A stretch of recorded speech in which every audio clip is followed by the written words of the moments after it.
Spirit 954, the first fiscal week of the last 13 weeks of the fourth fiscal quarter of 2019 is in the books. We're going to start this video off with a quote by Dr. Carter G. Woodson. The quote states the following: Negroes, however, sometimes choose their own leaders, but unfortunately they are too often of the wrong kind. Negroes do not readily follow persons with constructive programs. Almost any sort of exciting appeal or trivial matter presented to them may receive immediate attention and temporarily at least liberal support. When the bubble collapses, of course, these same followers will begin to decry Negro leadership and call these misrepresentatives of the group rascals and cowards. Dr. Carter G. Woodson. Tonight's American descendant of slavery black inventor, Mr. Granville T. Woods, invented the telephone system and apparatus, federal patent number 371241, October 11th, 1887. Definitions: American, noun, a native or citizen of the United States. We know at this particular point in history that the American descendant of slavery is and was an American. Second definition: descendants, noun, one who follows in the bloodline of an ancestor, either lineally or collaterally. Next definition: slavery, a situation in which one person has absolute power over the life, fortune, and liberty of another.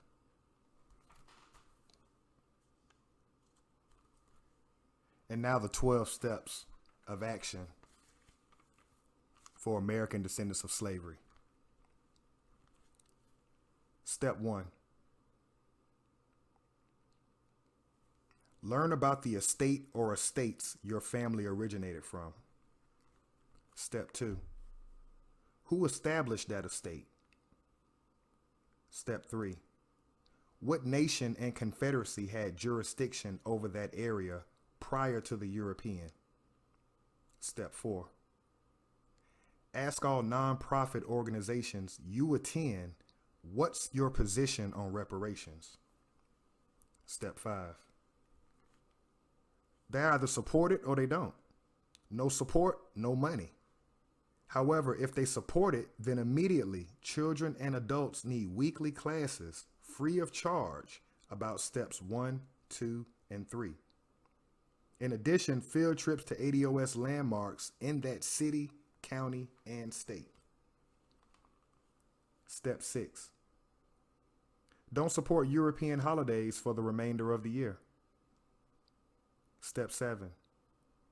Avoid spending money with any small business that doesn't hire your people. Step 8. All businesses need operating cash.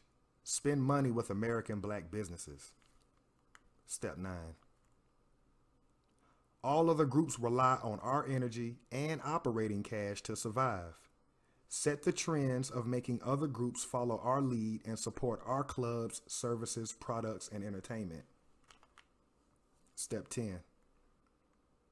The U.S. government is bankrupt.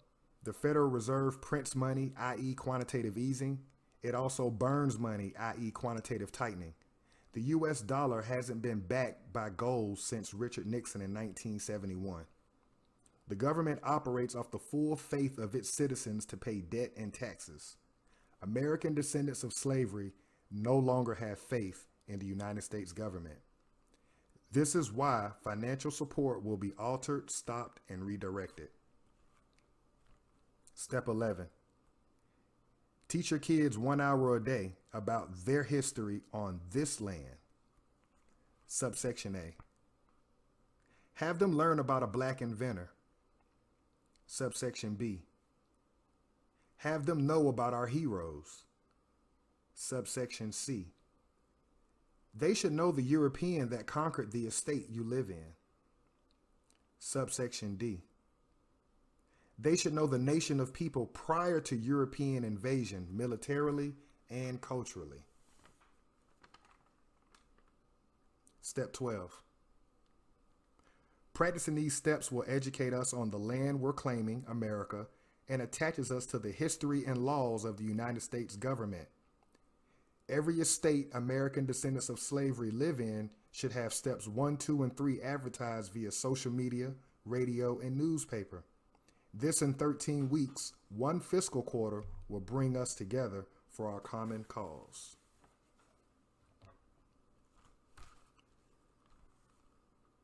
So here we go. We're picking up on the Seminole War, and we're in the first Seminole War. We're in the year 1816, and we're just going to do a brief reminder real quick where we left off on the last video. Fort Negro, which is the name that General Andrew Jackson, who later became a president of the United States government, who was also on the $20 bill, that's the name he gave our ancestors' fort, Fort Negro. So we know that a flute cannon shot hit the ammunition pile, killed a lot of people, destroyed the fort. Those that did not die in the explosion were marched back to Georgia to be placed in the legal construct of slavery, and also your POWs. They were also prisoners of war. So hundreds of Seminole families hurried southeast to join Chief Billy Bowlegs on the Swanee River. And in the last video, it was mentioned that Chief Billy Bowlegs is one of our heroes. This is somebody that we should be honoring in our own history on this land. So once we got with Chief Billy Bowlegs, we built homes from the Swanee River all the way down to what we know now as Tampa. So what I want to do right now at this part of the First Seminole War, we got a couple of parties that I want to mention. We've got the Seminole Nation. We've got a Maroon Nation. We've got General Andrew Jackson. And we've got General Gaines. So we have two generals from the United States government. We have a Seminole Nation and we have a Maroon Nation. The Maroon Nation are those American descendants of slavery who escaped the legal construct of slavery and established their own nation. The Seminole Nation also comprises of American descendants of slavery who joined with other runaway Native Americans to form what became the Seminole Nation. So it's two separate nations. The Maroon Nation is 100% American descendants of slavery who have escaped and ran away from the legal construct of slavery. Then we have the Seminole Nation, which comprises of runaway Native Americans from other nations and tribes, along with runaway American descendants of slavery. All right. So we got 4 cliques where we are in this part of the First Seminole War. By early 1817, Black Seminoles were preparing for the next battle. So after we lost Fort Negro, Black Seminoles were getting it together. You got your Maroon Nation as well. Everybody's clicking up. Everybody's getting ready. It's about to go down. James Monroe took office that same year in 1817. So James Monroe is a European president under the United States government. General Gaines moved troops out to burn down Black Seminole village of Town. All right, so General Gaines is going to start off on the offensive. He's coming out the gates first. Keep in mind, Andrew Jackson's laying in the cut with his warlords. He's not coming out yet. General Gaines is the one going to come out first. He's going straight out of Black Seminole village of Town.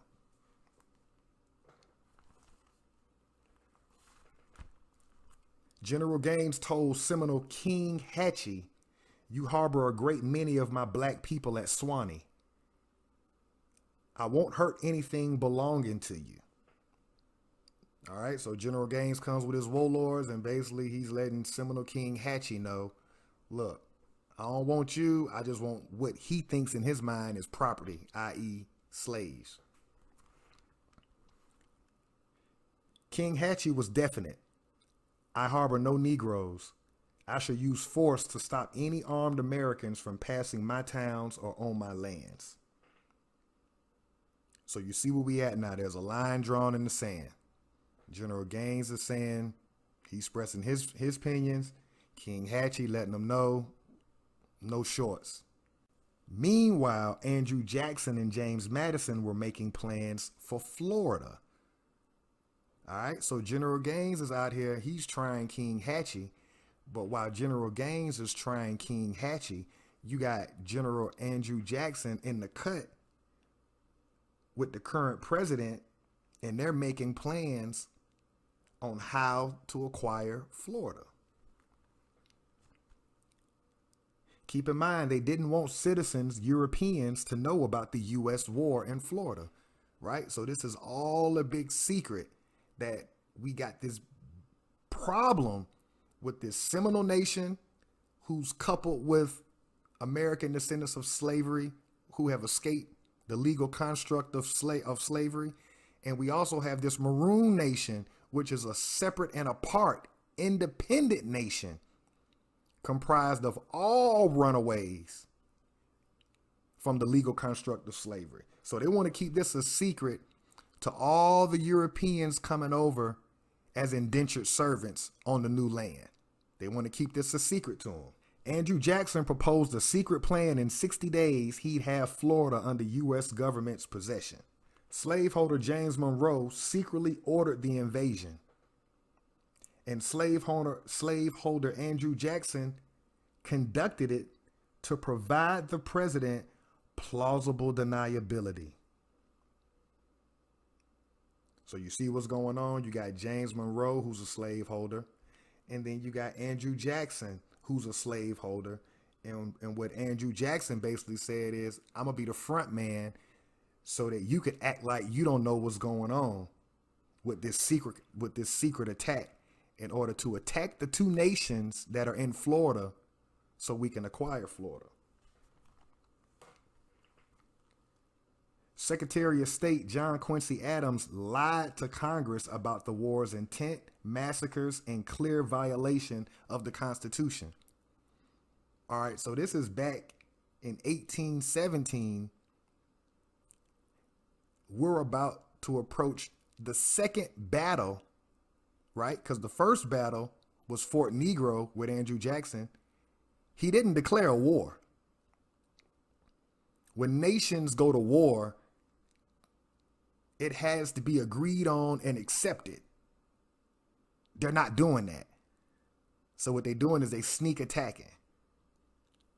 So if history shows us anything, they're going to cheat all day, every day. So the idea that you're going to play fair when they've been cheating since 1816, I mean, you know. Only Congress can declare war. So here Andrew Jackson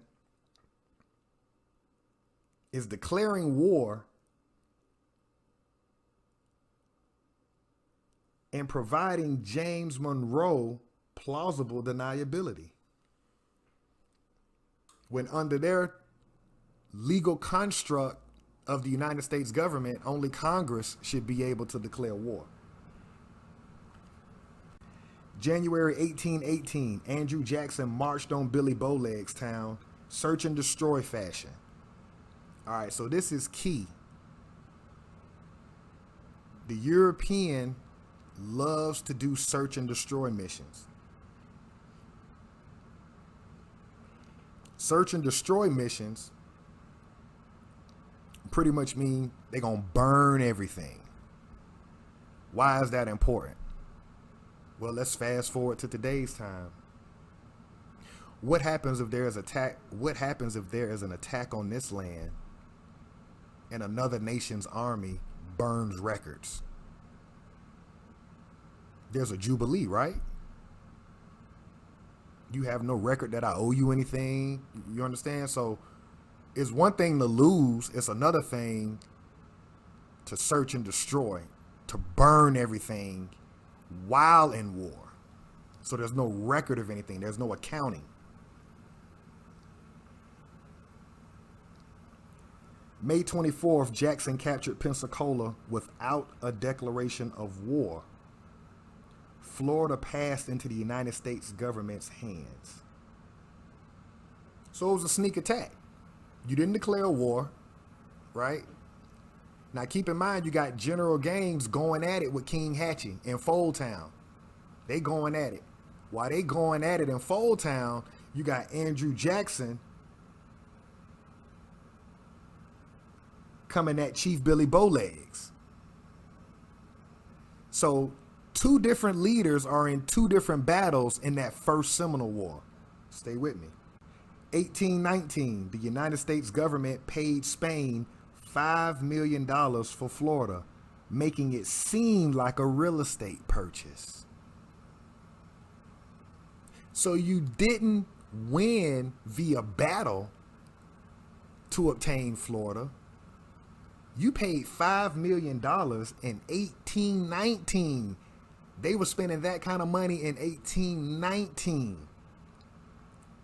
And then you made it slick look like it was a real estate purchase.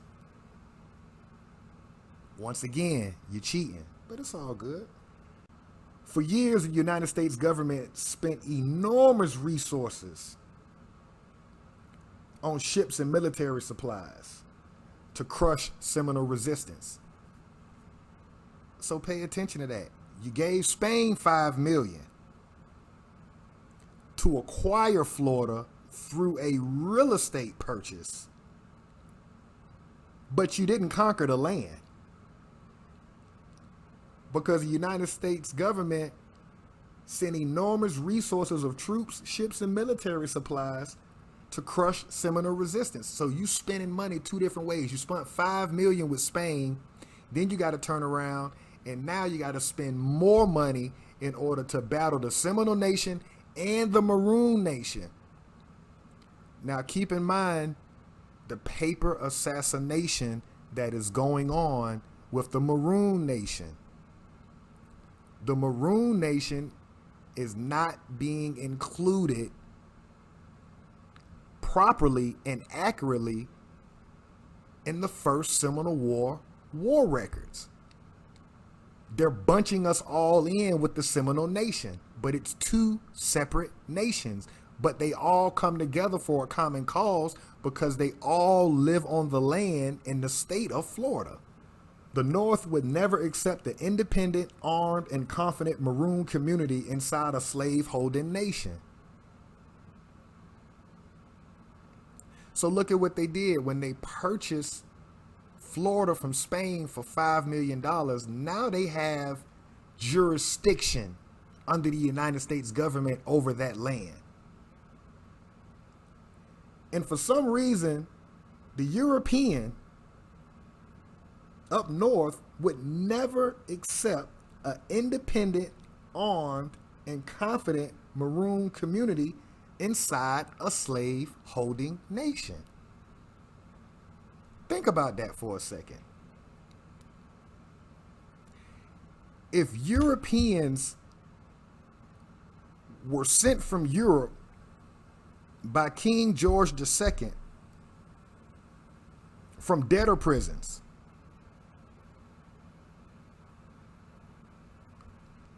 you got a second chance of life when you came to North America. Why could they not accept this specific group of people being independent and having their own. They traded places with us. Remember, the British Crown sent those in financial bondage over here. So they owed a debt to the king in Britain. Okay, so now you get back to zero. You pay off your debt. You still got to pay your tax to Britain. So how do you avoid paying your tax to Britain? You have to get another human being and trade places with them and let their labor be the percentage of income, i.e. tax, that goes to the British Crown. And then when those same Europeans declared their independence from Britain, that same group of people that they were using a percentage of their income to pay the British Crown, now that same group is going to pay a percentage of their income to the United States government. They traded places. Slavery was financial. In the old world, slavery was financial. They traded places with us and then revolutionized slavery and turned it into chattel slavery versus indentured servitude. So the percentage of income became perpetual. Generation after generation after generation, you have a whole group of people who are generating income, and now that allows you to be financially free. The game get real. 1822, Florida had a large number of Maroon settlements. So remember, you got the Seminole Nation and you got the Maroon Nation. The Maroon Nation had reportedly over 35 communities. The United States government feared this beacon of light, refuge, and massive underground railroad for runaway Maroons. So you got to understand, what we had going on in Florida was huge. The Underground Railroad was massive. I want to interject something. We're in a war with Europeans. See, we've never lived through a war like the people in current day time in Iraq, Afghanistan. We've never lived through a war. But if you just sit back and think about it for a minute, what is a war environment like? Anything goes. So what happens with American descendants of slavery, we get emotional when Europeans recognize their history on this land, i.e. Confederate statues, i.e. Confederate or slave owners from the Europeans' past on this land. When they hold those people up, it's only because they're honoring their history on this land. They're honoring their brave hearts. Follow me. Because we are schooled as kids and as teenagers and as adults about their history, and we're not educated or schooled about our history, we get in our emotions when we see Europeans honor their warlords. When in reality, if we knew our history on this land, there's no reason to get emotional. You would look at that European skinhead or that European redneck and you would say, yeah, I understand exactly why you rock with General Robert E. Lee or Andrew Jackson. I get it. And I'm rocking with Chief Osceola. I'm rocking with Chief Billy Bowlegs. But because we don't know our history, we get in our feelings and we take it personal.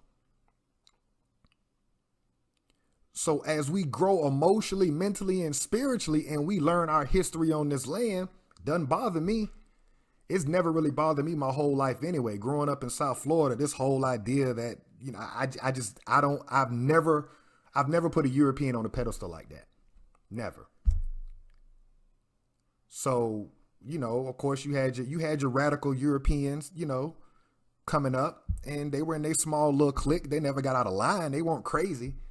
And it seems like as an adult, the climate has changed where there's a lot of adult American descendants of slavery who every little thing that European men do to honor their heritage on this land is like they get in their feelings about it. Really, you shouldn't get in your feelings about it. They're repping their history. Let's rep ours. Let's learn ours and let's rep ours. The European feared it would destroy the U.S. government's plantation system. So independent Maroon nations in Florida, the biggest fear was it's going to destroy the plantation system because we can't miseducate under our legal construct of slavery when you got free American descendants of slavery operating in commerce, operating the military. The two don't go together. It's either going to be one big lie or it's going to be we're going to have to operate in commerce and do business with each other. It makes sense. I'm not siding with them. I'm saying it makes sense. It has to be a lie. The lie stopping the last fiscal quarter of 2019. 400 years is enough. That's it. It's time to snatch the sheets off of it. Let's get honest with it. Let's grow up. Let's mature.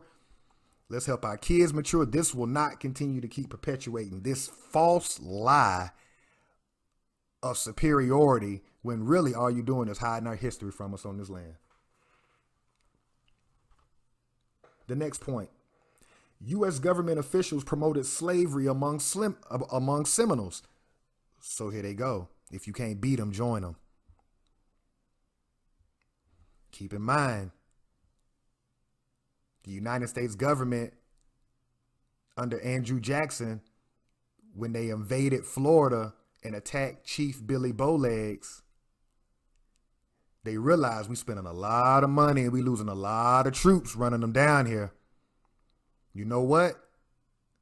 Let's see if we can get them to go along with our little medieval plan called the legal construct of slavery. Of the 5 nations, only the Seminoles rejected the chattel slavery the United States government wanted. That is very critical. Out of all 5 what they call civilized nations, only the Seminoles wouldn't make a deal with the United States government.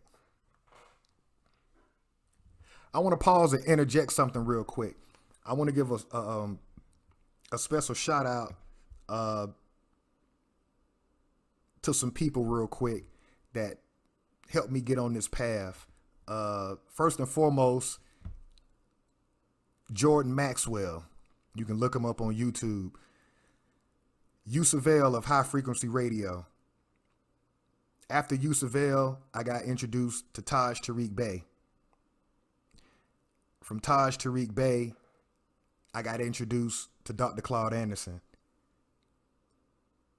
From Dr. Claude Anderson, Dr. Umar, Tariq Nasheed, Tone Talks, Yvette Carnell. What I found out, or what I understand now, and it's no disrespect to anybody, it's the Moors always focus on 1500 and before. And Taj Tariq Bey deals with law and history. Those two things go together. Our biggest problem as American descendants of slavery, when you talk to the average American black, they will start off talking history and then they'll deviate into a religious book. And that's the problem. Law and history go together, not religion and history. And so I was easily able to morph into Dr. Claude Anderson because I was already aligning myself with Taj Tariq Bey, as well as being a traveling man and dealing with science and math. So tying all this in together, the only nation on this land that didn't do a treaty with the United States government and go along with chattel slavery was the Seminole. So now you got to look at all the other Native American nations, quote unquote, civilized nations, civilized tribes. You got to look at them for what it is. They were down with the program. Seminole law made it impossible to sell a slave. So they were dealing on a higher plane of existence. That's not even a part of our Constitution, our bylaws. We don't even understand how you could degrade somebody to a slave status. 1823, Seminoles agreed to live on reservations. This is where the Treaty of Moultrie Creek was signed. Powerful treaty. This is the first treaty where American descendants of slavery are involved. Understand, when the United States government was formed and they declared their independence in 1776, they ratified their Constitution 1779. We were not included in that legal construct called the United States government. We were not a part of we the people. So the first legal document on this land that we want to pay attention to is the Treaty of Moultrie Creek. But here's where the pencil assassination comes in. In that treaty, it refers to the Seminole Nation and not the Maroon Nation. So you see what they did? You're fighting us. You're spending money to try to defeat us. However, when it comes to a peace treaty, you didn't include us. You put the Seminole Nation. So this is the first divide with Maroon Nation and Seminole Nation, because the Seminole Nation decides to live on a reservation.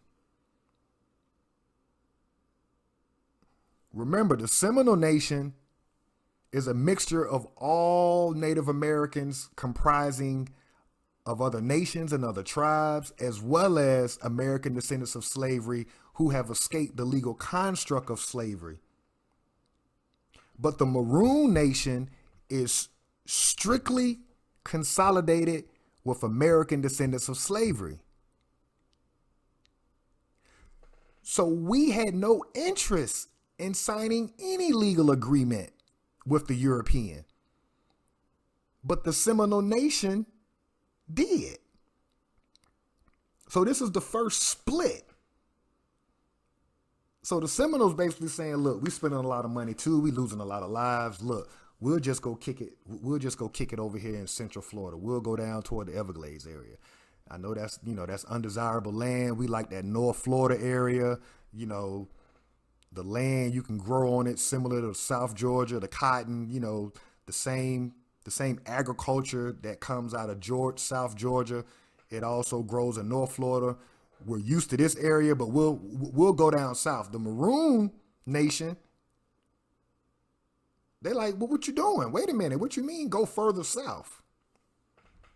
So understand that divide with that Treaty of Moultrie Creek. So now that they've signed that treaty, Europeans and Creeks, here we go with the Creeks again. Europeans and Creeks would raid Seminole villages and sell men, women, and children into southern slave markets. So understand, the Maroon Nation, we already know what time it is. When we see the European, it's on sight. There's no talking. There's nothing. The Seminole Nation, They went into a business deal with them. They decided we'll just move a little further down into Florida, and it backfired on them because now the European, because see what you did was you divided it. So it was the Maroon Nation and it was the Seminole Nation. Then when you pushed them further south into Florida, now you've isolated them from the Maroon Nation. And so now Europeans and Creeks can raid those Seminole villages, and now they're taking their men and their women and their children and putting them into the slave market. I want to throw another thing in there. There are records of indentured servants coming from European over here. We know that's how the European got over here. I'm willing to bet we were not on those slave ships like they lied about. That was them coming over here. Look at what was going on with the Seminole Nation as they were raiding villages. They were taking those people, most likely the dark skin, and putting them into the market of slavery. 1826, Seminole King Philip protested. All right. So King Philip is like, okay, we signed the Treaty of Moultrie Creek 3 years ago. You said we could move in Central Florida and everything was going to be straight. Now you raided my villages. Now that we done set up shop down here, now you raided my villages, snatching men, women, and children, and you put them into your slave market. So now you're going to petition the United States government, the same government that was declaring war without going through its government's proper channels to declare war. Now you're trying to petition that government to play fair. It all makes sense now in 2019, looking back at 1816 up to 1826. The behavior is clear. The behavior is clear. They're going to cheat. So we can see here, this is how the first Seminole War ends. It ends with the Treaty of Moultrie in 1823, but it really doesn't end because the Underground Railroad is still popping, right? You got Maroons, you got American descendants of slavery still escaping, now Georgia colony and the Carolinas and Alabama. Nothing stopped. But within that 3-year period, now that the Seminole Nation has moved from in that North Florida area and kind of moved themselves down in Central, now they became a target of the Creeks and the Europeans, and now their people are starting to get put into bondage. So it's real interesting how this whole thing is playing out. There's a couple of points I want to reiterate from a Maroon historical point. And I want to reinforce these points because, again, this is the blueprint for what we must do. We have to follow in our ancestors' shoes. 5 historical points. Point 1. Was a person escaping slavery seeking freedom or breaking the law? Point 2. Providing unity and a strong defense came first. Point 3. Maroon leaders were first and foremost military figures. Point 4. Maroons established guerrilla warfare, planting sharp sticks in thick grass. Point 5. Maroons knew their European enemies' languages, defenses, and plans. So we could look at that 2 ways. We could look at that Treaty of Moultrie Creek, we could look at that and say Maroons already knew, like, nah, no need to even go to the table with them about a peace treaty. They're not going to honor it, right? You could look at it that way, or you could look at it from the European way and say, okay, we can't beat them together. So we know the Maroon Nation is not going to compromise and settle with us because they know what time it is. They know what our initial plan was for them, we know what the Europeans' initial plan is in regard to us. So you couldn't run it on us. So what if we run it on the Seminole Nation? Because we got to separate them. We can't beat them together. If we isolate one of them, then we can go for the weaker one. And the weaker one was the Seminole Nation. Sure, you're fighting for your culture and your land, but it's not like fighting for your life and your freedom. The Maroon Nation had a whole different reason why we were going to war. To lose meant being enslaved. And what the Seminole Nation ended up learning the hard way is when you lose, they got the same plan for you if your skin is black. But I want to jump back to point 3 of Maroon historical points. Maroon leaders were first and foremost military figures. Applying that concept does a complete 180 of what we've been going through. We're the only group of people on planet Earth who our leader by default, they're not chosen by the people. Our leader that's put up in front of us and put on TV is always who? A preacher. A preacher cannot be your leader. You're out of sync with nations on the planet Earth. All nations on planet Earth have military leaders. That's why Donald Trump in 2019, he's the commander in chief and he's also president of the United States. We're the only group of people that get a religious guy as the leader. And he's not even our leader, but the European props him up and gives him the title of it. That has to stop. The next one is point 4. Maroons established guerrilla warfare planting sharp sticks in thick grass. This is where the Vietnamese got their guerrilla warfare tactics from in Vietnam. If you have family members that are still living from the Vietnam War, ask your American descendants of slavery family members what the Vietnamese were saying about you being over there fighting them. They were asking our ancestors, what you doing over here? Like, we got the game from you. But again, we were schooled out of our history. So you take our history away, you miseducate us, and then you give us a religion. So anytime we start talking about history on this land, we always divert back. Well, not me, but I'm saying us as a group. We'll divert back to the Bible. It always happens. Notice when you talk with an American descendant of slavery about our history, we're either going to shoot to Africa or we're going to shoot to the Bible. And as soon as that happens, you're off base. You're confused. Because history and law go together. So that's the end of the first Seminole War. We'll get into the second Seminole War next week. This is the end of the first fiscal week of the last fiscal quarter.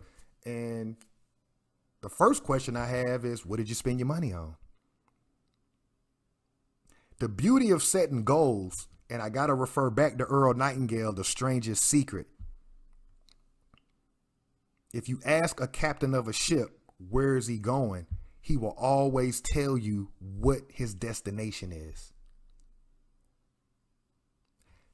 When you have a goal and you know the goal for American descendants of slavery is reparations, period, point blank, end the discussion.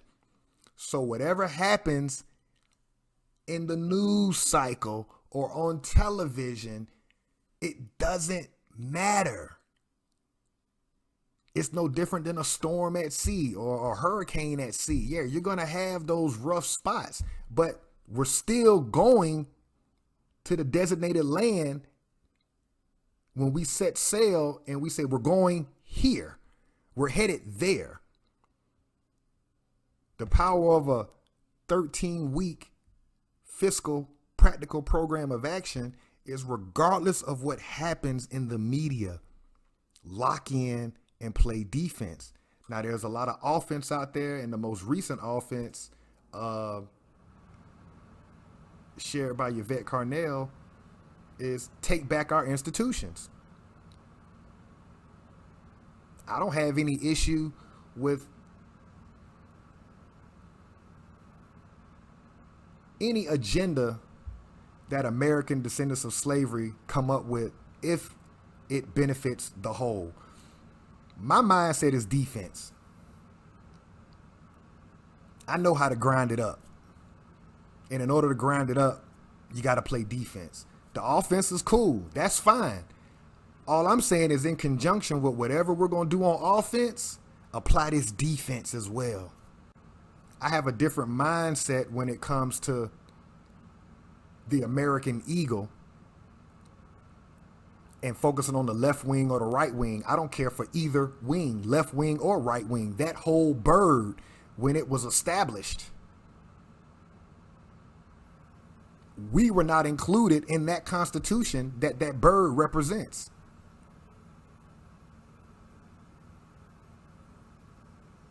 We didn't get included until over 100 years later through the 13th, 14th, and 15th Amendment. So I'm not concerned with left wing or right wing. My mindset is whoever the commander in chief is, whoever the president is, you will call us by our name, American descendants of slavery, and you will honor reparations. And this whole legal construct that you design, it will dissolve and a true nation will be reborn.